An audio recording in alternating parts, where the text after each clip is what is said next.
Welcome to a massive international airport. Every day, millions of people arrive, check their bags, and board flights. For this to work without total chaos, every single person has to follow the exact same rules and pass through the same checkpoints. In the world of software, we build our applications the same way. When a system has to handle millions of tasks at once, like a global airport, it needs a foundation that is incredibly rigid and predictable. Java was designed specifically to manage that kind of massive complexity. Because it's so good at enforcing order, it became the standard for the systems the world relies on most, like the backbones of international banks and national hospital networks. To keep those critical systems safe, we use something called validation. Think of this as the security checkpoint.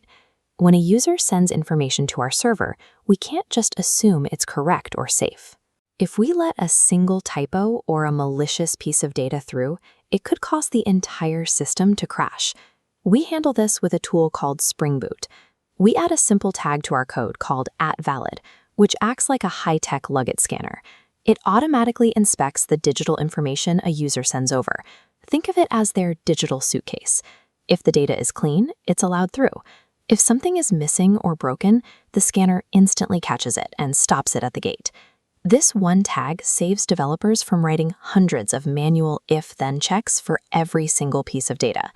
Instead of writing a rule for every suitcase by hand, we let the scanner handle the bulk of the work. It keeps the code clean and ensures nothing slips through the cracks. Server-side validation is our primary defense. By checking every suitcase before it enters the terminal, we make sure that only valid, safe information is allowed into the heart of our application. We can set very specific rules for what's allowed through. For a student's profile, we might use a tag called @null on their name. At the airport, this is the security agent checking for your passport. If that field is empty, you don't even get to stand in line. Then there's the @size tag, which limits how long a piece of text can be. This is exactly like the baggage sizer at the gate. If your information is too big to fit the requirements, the system rejects it immediately. We can even check the logic of the data. An @email tag ensures a user actually provided a working email address, and a past tag verifies that a birth date is actually in the past. It's the system's way of making sure the paperwork makes sense. But even with perfect security, things can still go wrong. What happens if a valid passenger encounters a sudden system failure, like a database going offline or a flight being canceled? In software, these unexpected crashes are called exceptions. We need a protocol to handle these moments so the entire application doesn't just stop working. Exception handling is our crisis management plan. It allows the server to catch the error, stay calm, and resolve the issue without shutting down the whole terminal. In Spring Boot, we use a tool called a controller advice. Think of this as the airport's global public address system. It listens for problems across the entire application, and when an error happens, it intercepts it and decides exactly what to tell the user. We use custom exceptions to make those messages useful. Instead of a loud, confusing alarm, the PA system gives a clear, helpful update, like telling a user, "That file was not found," or "The server is currently busy." It turns a panic into a clear instruction.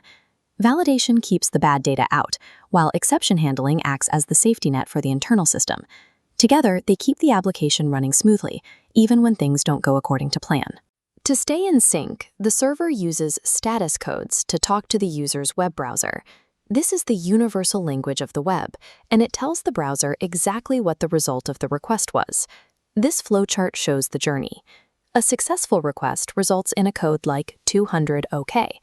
This is the digital version of a smooth takeoff. Everything was correct, and the journey has begun. If the user sends a digital suitcase that fails the security check, the server returns a 400 bad request. It's the server politely saying, "You forgot your passport, we can't let you through yet." A 404 not found means the user went to the wrong gate, while a 500 internal server error means something broke on the runway. In that case, our PA system intercepts the crash and sends back a clean message instead of letting the program fall apart. This creates a complete flight path. The request first hits the gate, the part of our code that greets the user, then moves into the processing stage where the actual work happens, and finally lands at its destination in the database. One major rule here: never show the raw internal computer code to the end user. That messy jargon is confusing for people and dangerous for security. We always use our PA system to translate those errors into plain language. These rules and safety nets make an application resilient. They ensure that even when the system is under massive pressure, it stays stable and the journey for your users remains safe and predictable.